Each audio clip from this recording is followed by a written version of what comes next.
नमस्कार. स्वरूप चंद्रकलामध्ये तुमचं खूप खूप स्वागत. या चॅनेलवरचे बाकीचे व्हिडिओज पण बघून घ्या, तुम्हाला नक्की आवडतील. आपण बाजारातून अशी संत्री विकत आणतो, तर त्याचा उपयोग आपण खाण्यासाठी, ज्यूस करण्यासाठी किंवा वेगवेगळे पदार्थ बनवण्यासाठी करतो.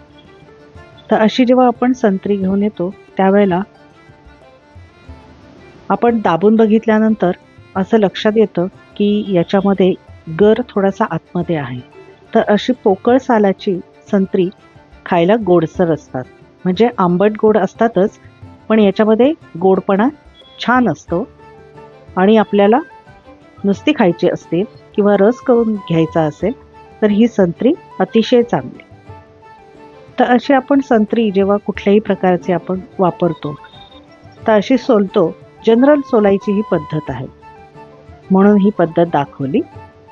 याच पद्धतीनं आपण सोलतो आणि त्याची बाकीचे पापुद्रे वगैरे काढून आपण खायला वापरतो. तर मी आता तुम्हाला दुसरी पद्धत दाखवते, जेणेकरून तुम्हाला जर त्या सालीचं काही क्राफ्ट वगैरे बनवायचं असेल, कुठला शेप द्यायचा असेल, तर कशा पद्धतीनं तुम्ही जास्तीत जास्त साल मोठ्या आकाराचं काढू शकाल. आता आपल्याला कितीही काही केलं तरी या गोल आकारातून आपल्याला गर बाहेर काढायचं आहे. तर त्यात कमीत कमी फाडलं तर आपण या पद्धतीनं साल जास्तीत जास्त मोठ्या आकाराचं काढू शकतो. यापासून तुम्ही वेगवेगळे आकार, लहान मुलांसाठी काही बनवणार असाल किंवा खेळण्यासाठी काही बनवणार असाल तर यातून बनवता येईल. किंवा फुलं बनवायची असतील तर अशा मोठ्या आकाराच्या सालीतून तुम्ही फुलं वगैरे बनवू शकता. किंवा तात्पुरती तोरणं वगैरे बनवायच्यासाठी आपण याचा वापर करू शकतो. सजावटीसाठी जर आपल्याला लागणार असेल किंवा त्याचे आकार वेगवेगळे काढायचे असतील तर या मोठ्या सालीतून काढू शकतो. असं संत्र वापरून झाल्यानंतर ही जी सालं असतात ती मी अशी साठवलेली आहेत. आता या सालीचा आपण खूप वेगवेगळ्या पद्धतीनं वापर करू शकतो. तर सगळ्यात पहिल्यांदा आपल्याला काय करायचं आहे, 1 ते 2 दिवस जेमतेम आपण ही बाहेर ठेवू शकतो. अगदी कडकडीत करायचे नाहीत आणि अशा पद्धतीनं बारीक तुकडे करून घ्यायचे. बारीक तुकडे करताना जर तुमची म्हणजे नखाने आपण ते तुकडे केले तर काही वेळेला आपल्याला त्याचा त्रास होऊ शकतो. म्हणून अशा पद्धतीने तुम्ही कत्री वापरा. याच्यापेक्षा मोठी वापरली तरी पण चालेल. सुरीनं करायचे असतील तर सुरीनुसार तुकडे करायचे. या पद्धतीनं केल्यामुळे काय होतं, जेव्हा आपण ती कडकडीत वाळवतो सालं, तर खूप कडक झाल्यानंतर त्याचे बारीक तुकडे होत नाहीत. म्हणून ती जेव्हा ओलसर असतात सालं त्यावेळेला असे बारीक तुकडे करून घ्यायचे. यासाठी छोटे मोठे कुठल्याही आकाराचे तुकडे चालणार आहे, पण अशा पद्धतीनं आपल्याला साठवण्यासाठी हे असे तुकडे करून घ्यायचे. आता हे साठवायचं म्हणजे काय करायचं, तर त्याच्यासाठी आपल्याला ही अशी जास्त प्रमाणात तुकडे करून घेतल्यानंतर आपल्याला ही वाळवून घ्यायला पाहिजे. आपण सूर्यप्रकाशामध्येही वाळवू शकतो किंवा पंख्याखाली सुद्धा वाळवता येतील.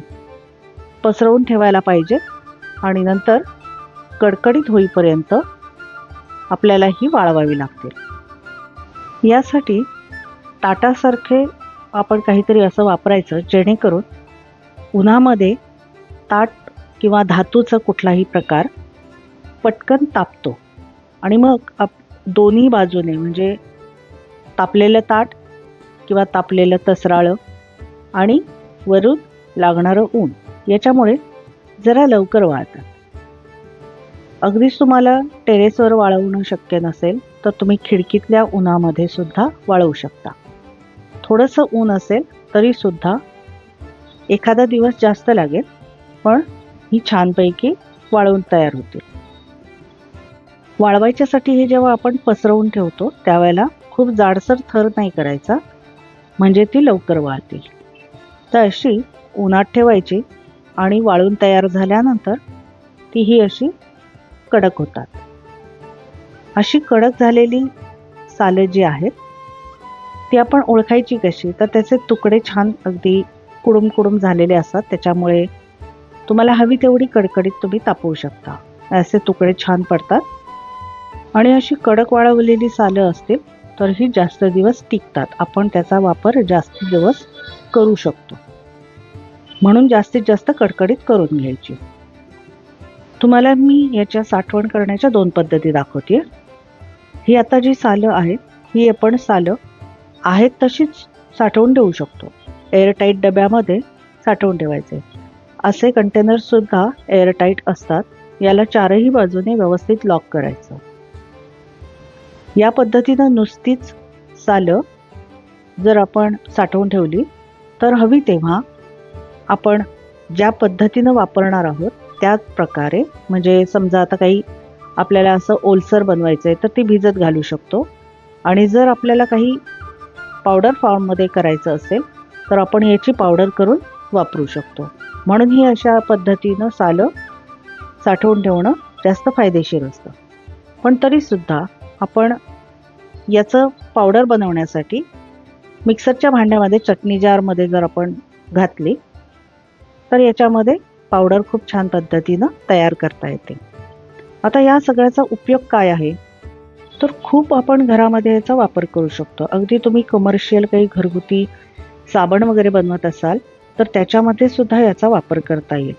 याचा इतका फ्रेग्रन्स खूप छान असतो की आपण एअर फ्रेशनर किंवा इवन आपण गाडीमध्ये सुद्धा आपल्या जर जाळीदार डबा ठेवायचा आणि त्याच्यामध्ये ही पावडर भरून ठेवायची, मस्त बारीक सुगंध दरवळत राहतो.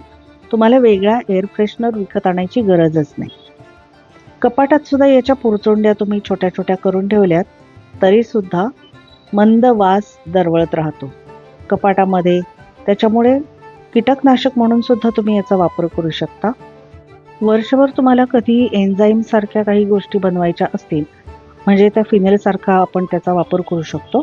तर असं बनवण्यासाठी हे असं जेव्हा सुकवून आपण ठेवतो त्यावेळेला ते आपण कधीही परत भिजत घालायचं आणि नंतर त्याचं साबण वगैरे जर काय बनवायचं असेल लिक्विड फॉर्ममध्ये तर ते आपण बनवू शकतो.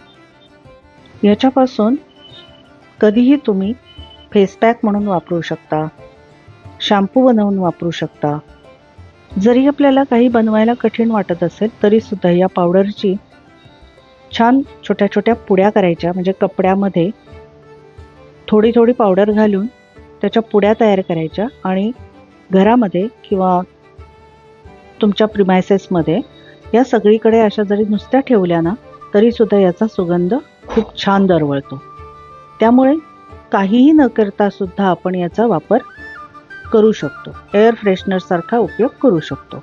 ही सगळी लिस्ट दिलेली आहे, याचा तुम्हाला नक्की उपयोग होईल. व्हिडिओ आवडला असेल तर जास्तीत जास्त लाईक करा आणि तुमच्या ओळखीच्यांना शेअर पण करा, म्हणजे त्यांना ही माहिती दिल्यासारखं होईल.